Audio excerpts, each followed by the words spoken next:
काफी समय पहले की बात है। सरिता अपने दो बच्चों चिंकी और रोहित के साथ एक छोटे से गांव में रहती थी। सरिता एक बहुत ही गरीब औरत थी और पति के देहांत के बाद वो अपने बच्चों का पालन पोषण बड़ी मुश्किल से कर पाती थी।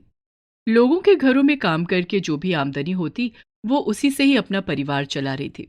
चिंकी 14 साल की तो रोनित 12 साल का था। कितनी बार कहा है तुम दोनों को सुबह टाइम से उठ जाया करो, देखो रोज लेट हो जाती हो। माँ, अब हम दोनों बड़े हो गए हैं, तुम अपने काम पर चली जाया करो, हम लोग स्कूल के लिए निकल जाएंगे। नहीं, कोई जरूरत नहीं है, मैंने कहा ना कि मैं तुम लोगों को छोड़ते हुए ही अपने काम पर जाऊंगी। अब जल्दी करो, देर हो रही है। सरिता का ये रोज का नियम था। वो बच्चों को स्कूल के गेट के अंदर जाते हुए देखने के बाद ही अपने काम पर निकलती थी। और वहां काम पर क्यों रही सरिता, आज कौन सा बहाना सोच कर आई है? तेरा ना अब रोज रोज का हो गया है, तू कभी भी टाइम से नहीं आती। क्या बताऊं मालकिन, सुबह बच्चे देर करवा देते हैं, लेकिन मैं कल से टाइम से ही आऊंगी। ये बात तो तू रोजाना सुबह आकर मुझे कहती है, लेकिन टाइम से तो कभी नहीं आती। सरिता गहरी सांस लेती है और घर के कामों में लग जाती है। 2-3 घरों में काम खत्म करने के बाद सरिता शाम तक ही घर पहुंचती थी। तब तक बच्चे स्कूल से आकर अपना स्कूल का काम खत्म कर चुके होते थे। ऐसा ही एक दिन था। सरिता काम से आती है तो उसे बहुत तेज बुखार था। बरसात का मौसम था और बारिश में भीगने के कारण सरिता को तेज बुखार ने घेर लिया। 4 दिन से वो काम पर नहीं गई। 5वें दिन, अरे माँ, तुम बिस्तर से क्यों उठ रही हो? तुम्हें पता है ना तुम्हारी तबीयत ठीक नहीं है। मैं तुम्हारे लिए गरम गरम चाय लाई हूँ, पहले ये पी लो। आह, हाँ चिंकी, चाय दे। मैं चाय पीकर जरा उठने की कोशिश करती हूँ। और कितने दिन छुट्टी करूंगी? अगर यही हाल रहा तो लोग मुझे काम से हटा देंगे। पर माँ, तुझे तो बहुत तेज बुखार है। इतना बुखार तो बेटा वैसे भी आया ही रहता है। कोई बात नहीं, मैं दवाई खाकर काम पर जाती हूँ। तुम लोग भी स्कूल के लिए जाओ, बहुत देर हो गई है। इस बुखार ने तो बिल्कुल तोड़ कर रख दिया है। मैं तुम लोगों को स्कूल भी नहीं छोड़कर आ पा रही। माँ, कैसी है तू? खुद इतनी तेज बुखार हो रहा है और फिर भी हमारी चिंता कर रही है। सरिता चाय पीकर जैसे ही बिस्तर से उठने लगती है, चक्कर खाकर गिर जाती है। दोनों बच्चे घबरा जाते हैं। रोहित भागकर जाता है और डॉक्टर अंकल को बुला लाता है। तुम्हें तो काफी दिन से बुखार है, तुम्हारा टेस्ट कराना पड़ेगा। तभी पता चलेगा कि तुम्हें क्या हुआ है। फिलहाल ये दवाई लो और आराम करो। मेरा लड़का अभी आकर तुम्हारा ब्लड सैंपल ले जाएगा। छोटा सा गांव था। जल्दी ही ये बात आस पड़ोस में भी फैल जाती है कि सरिता बहुत बीमार है। 1-2 पड़ोसी उसे देखने के लिए भी आते हैं, लेकिन कहीं ऐसा ना हो उनके सर कोई जिम्मेदारी आ जाए, इसलिए सब दूर दूर ही थे। देखते ही देखते पूरा महीना निकल गया।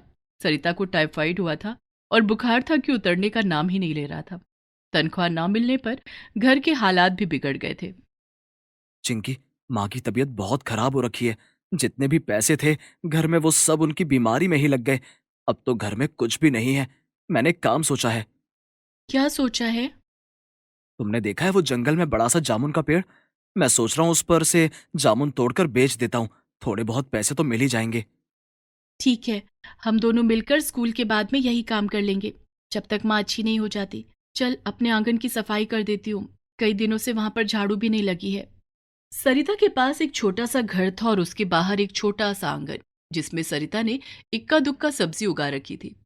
घर की सब्जियां होने की वजह से वो 2 पैसे यहाँ पर बचा लिया करती थी। चिंकी जाकर वहां पर सफाई करती है और सब्जियों को पानी देती है। अगले दिन दोनों भाई बहन घर से एक थैला लेकर जाते हैं और जंगल में लगे उस जामुन के पेड़ से बहुत सारे जामुन तोड़कर उसे बेचने के लिए गांव के बाहर जाती हुई सड़क पर बैठ जाते हैं। जामुन ले लो, जामुन। ताजे रसीले रसीले जामुन। इस तरह आवाज लगाएगा तो कोई भी नहीं आएगा। रुक, मैं बताती हूँ। तब चिंकी जोर जोर से बोलकर अपने जामुन बेचना शुरू कर देती है। आइए आइए आइए, ताजे जामुन खाइए, मीठे रसीले जामुन, जो खाए एक बार वो खाए कई बार। कुछ लोग उन लोगों से जामुन खरीद लेते हैं।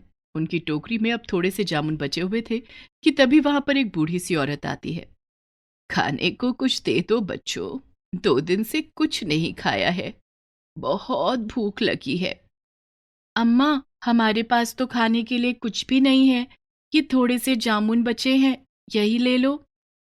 दिमाग ठीक है दीदी। अगर ये जामुन इनको खाने के लिए दे दिए तो हम बेचेंगे क्या? कैसी बातें कर रहा है रोनित?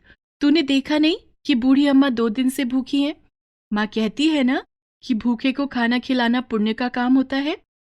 दोनों बच्चे थोड़े से जामुन उस बूढ़ी अम्मा को दे देते हैं। बूढ़ी अम्मा वहीं उनके पास बैठकर जामुन खाने लगती है। अरे वाह बच्चों, ये जामुन तो बहुत ही मीठे हैं। मेरा पेट भर गया। तुम लोगों का बहुत बहुत धन्यवाद। जाने से पहले मैं तुम्हें एक चीज देना चाहती हूँ। नहीं नहीं अम्मा, हमें कुछ नहीं चाहिए। आपका पेट भर गया, हमारे लिए यही बहुत खुशी की बात है। हमारी माँ बीमार है, हम लोगों को अब चलना है। डॉक्टर बोल रहे थे कि उनको टाइफाइड हुआ है। ये मुँहे डॉक्टर तो कुछ भी बोलते हैं। मेरे पास कुछ है जिससे तुम्हारी माँ जल्दी अच्छी हो जाएगी। ऐसा क्या है अम्मा आपके पास? तभी वो बुढ़िया अपनी झोली से 2 कटहल के बीज निकालती है। ये 2 कटहल के बीज हैं। इसे तुम अपने घर के आसपास लगा लेना। इतनी जगह तो होगी ना तुम्हारे घर में? हाँ हाँ, हमारे घर में आंगन है, माँ उसमें सब्जियां लगाती है। बूढ़ी अम्मा बोलती हैं कि ये 2 बीज हैं जिनमें से एक तुम अपने आंगन में लगा लेना और एक बीज को पीसकर अपनी माँ को खिला देना, जिससे वो ठीक हो जाएगी। और आंगन में लगे हुए बीज से एक कटहल का पेड़ उगेगा। वो पेड़ कभी नहीं सूखेगा और उसमें बहुत सारे कटहल आएंगे। जैसे ही तुम कटहल तोड़ोगे, अगले दिन वापस फिर से बहुत सारे कटहल आ जाएंगे। फिर तुम जो चाहे कर सकते हो। कटहल के 2 बीज देकर वो औरत वहां से चली जाती है। दोनों बच्चे उन बीजों को देख रहे थे। तुझे क्या लगता है चिंकी, क्या ये सचमुच में जादुई कटहल के बीज हैं? पता नहीं, अगर उनके पास जादुई कटहल के बीज थे तो फिर उन्होंने हमसे जामुन क्यों मांगे? दोनों बच्चे घर आते हैं तो सरिता उन्हें बहुत डांटती है कि वो इतनी देर से घर क्यों आए। तब बच्चे अपनी माँ को सारी बात बता देते हैं और वो कटहल के बीज भी उनको दे देते हैं। चिंकी उनमें से एक बीज को आंगन में लगा देती है और दूसरे बीज को पत्थर पर घिसकर अपनी माँ को खाने के लिए देती है। अगले दिन सुबह, बच्चों उठो, देर हो रही है, स्कूल नहीं जाना है क्या? चिंकी, सचमुच वो बीज जादुई था, मैं बिल्कुल ठीक हो गई हूँ। और उठो, जल्दी से आंगन में आकर देखो, देखो तो कितना बड़ा कटहल का पेड़ है। दोनों बच्चे भागकर अपने आंगन में जाते हैं और कटहल के पेड़ को देखकर खुशी से ताली बजाने लगते हैं। इसका तो ये मतलब हुआ कि वो बूढ़ी अम्मा बिल्कुल सच कह रही थी, ये जादुई कटहल का पेड़ है। सरिता, चिंकी और रोनित मिलकर उस कटहल के पेड़ पर से सारे कटहल तोड़ लेते हैं। फिर सरिता उन सारे कटहल को बेचने के लिए सब्जी बाजार ले जाती है। वो देखती है कि जो भी उसके कटहल को देखता अपने आप ही वहां पर आ जाता और उसके कटहल खरीद लेता। अब तो वो यही काम करती थी। वो सुबह सुबह कटहल तोड़ती और उन्हें एक बड़ी सी टोकरी में भरकर सर पर रखकर मार्केट में लाती और बेच देती। धीरे धीरे रोज की आमदनी से उसके हालात अच्छे होने लगे। जब भी कोई भूखा गरीब सरिता को दिखाई देता तो वो उसे कटहल फ्री में ही दे देती और खाने के लिए भी पूछती। दोनों बच्चे भी अपनी पढ़ाई दिल लगाकर कर रहे थे। धीरे धीरे समय बीतता रहा और दोनों बच्चे जवान हो गए। सरिता आज भी कटहल को इसी तरह तोड़ा करती और बेचने के लिए जाती। रोहित भी अब उसकी इस काम में मदद करता कि एक दिन, माँ, जरा बाहर आओ, देखो मैं क्या लेकर आया हूँ। क्या लाया है बेटा? चिंकी और सरिता बाहर आते हैं तो बड़े खुश हो जाते हैं। रोनित एक छोटा सा टेम्पो खरीद कर लाया था। माँ, तूने बहुत काम कर लिया, अब तू आराम कर। मैंने ये टेम्पो खरीद लिया है, अब मैं ये सारे कटहल शहर के बाजार में बेचने जाया करूंगा। सरिता खुशी से अपने बेटे को गले लगा लेती है। तभी वो बूढ़ी अम्मा जो उस दिन कटहल के वो बीज देकर गई थी वहां आती हैं। पहचाना बच्चों? दोनों बच्चे बूढ़ी अम्मा को पहचान जाते हैं और घर के अंदर बुलाकर उनकी बहुत खातिरदारी करते हैं तथा वो कटहल के बीज देने के लिए उनका धन्यवाद भी करते हैं। सचमुच में आप तो उस दिन भगवान बनकर बच्चों को वो बीज देकर गई।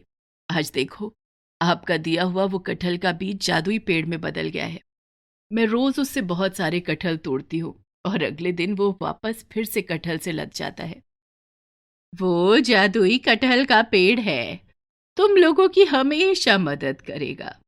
मैंने देखा, इतने सालों से तुम लोग रोज कटहल तोड़ते हो और बेचने जाते हो, लेकिन कभी तुम लोगों ने कटहल के पेड़ से कुछ मांगा है? तीनों हैरानी से बूढ़ी अम्मा की तरफ देखते हैं। फिर बूढ़ी अम्मा बोलती हैं कि वो तो जादुई पेड़ है, अगर तुम उससे कुछ भी अपने लिए मांगते तो तुम्हें वो मिल जाता। अच्छा हुआ हमने उससे कुछ नहीं मांगा, इससे हमारी मेहनत करने की आदत नहीं छूटी। इतना क्या कम है कि उस पर रोज ताजे कटहल लग जाते हैं।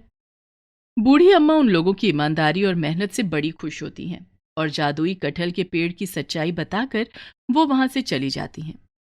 रौनित ने अब अपनी टेम्पो में बहुत सारे कटहल भरकर शहर में बेचना शुरू कर दिया और फिर उनका जीवन खुशी खुशी बीतता है।